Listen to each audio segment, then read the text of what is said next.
Hello everyone. English भाषा अतिशय सोपी आहे.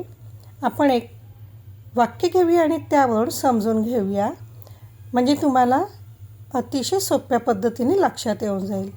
आपण एक कंटिन्युअस म्हणजे प्रेझेंट कंटिन्युअस, ज्याच्यामध्ये सब्जेक्ट आहे, वर्ब आहे आणि ऑब्जेक्ट आहे, आणि ते प्रेझेंट कंटिन्युअसमध्ये आपण चालवत आहोत, जेणेकरून आपल्याला एक्स्ट्रा बाहेरचं काही न घेता त्याच वाक्यातले शब्दांची वाक्यरचना थोडीशी चेंज झाली की त्याला किती मिनिंग येतं आणि त्याचा अर्थ किती बदलतो ते पहा. आता मदर इज गिविंग मिल्क, आई दूध देत आहे.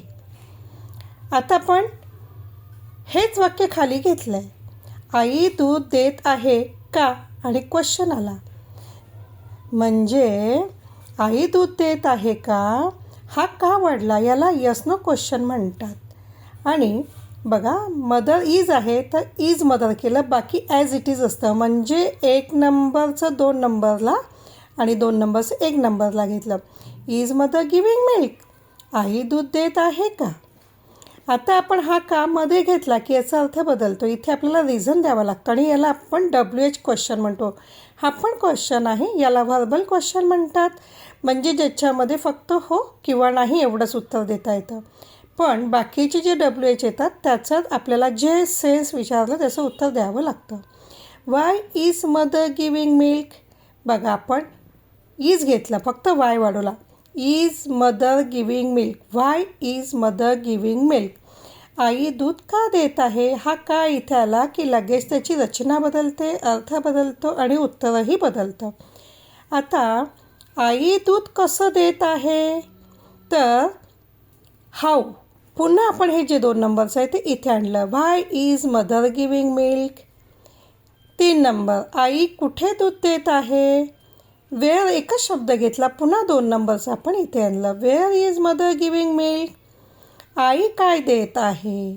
पुन्हा व्हॉट घेतलं, कायचं होतं, पुन्हा 2 number, is mother giving milk. What is mother giving milk नाही येणार, कारण आपण काय दिलं आहे म्हणजे ऑब्जेक्ट इथून निघून जातो आहे.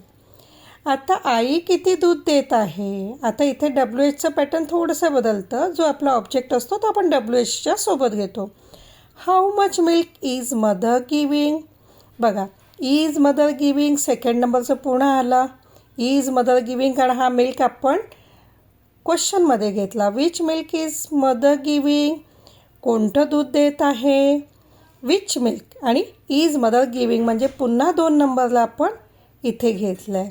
Whose milk is mother giving, कोणाचं दूध आई देत आहे.